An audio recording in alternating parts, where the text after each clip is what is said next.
Hello, good morning po sa inyong lahat. Ito na naman po yung bago naming breakfast. Today is Wednesday. Ito naman po ang aming bagong pagkain sa pagkainan na niluto ni Ellie. Yesterday, galing ako sa aking pag-off. Pag-uwi ko, may dala ulit akong kamoting kahoy, kasaba. Niluto ko na yung kahapon, pero ininit ko ulit ngayon sa rice cooker para masarap ang kainan.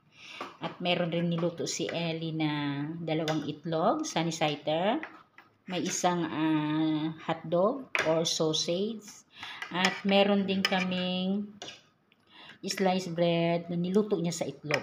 Yan. Siyempre, hindi mawawala yung red beans. Ganon din si Ellie. Yan. Hello, Ellie. Hello. Good morning. Abakabar. Bye.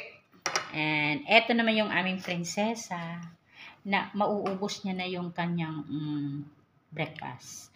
Nakaubos na siya ng 2 itlog ng gaya nito kasi nauna namin siyang binigyan.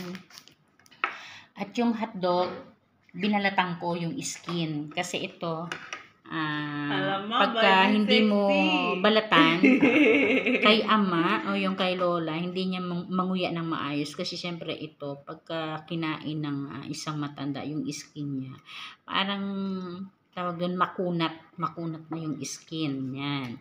So kailangan babalatan natin para makain ng maayos.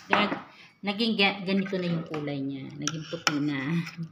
And then yan, kagabi hindi kumain ng maayos si ama, kaya ngayon na umaga, yan, naging sa kanya, pag breakfast. Naging ganado. Ito yung kanyang coffee. Yan, ako magtitimpla pa lang. Yan. Ellie. Yan. Yan. Ellie. You say good morning. Morning. Yan. Kain po tayo. Bye-bye po sa inyong lahat. Let's go. Blessing for today. Thank you, Lord, sa blessing niyo po sa tuwing umagang meron kami. Thank you so much. Yan. Bye-bye.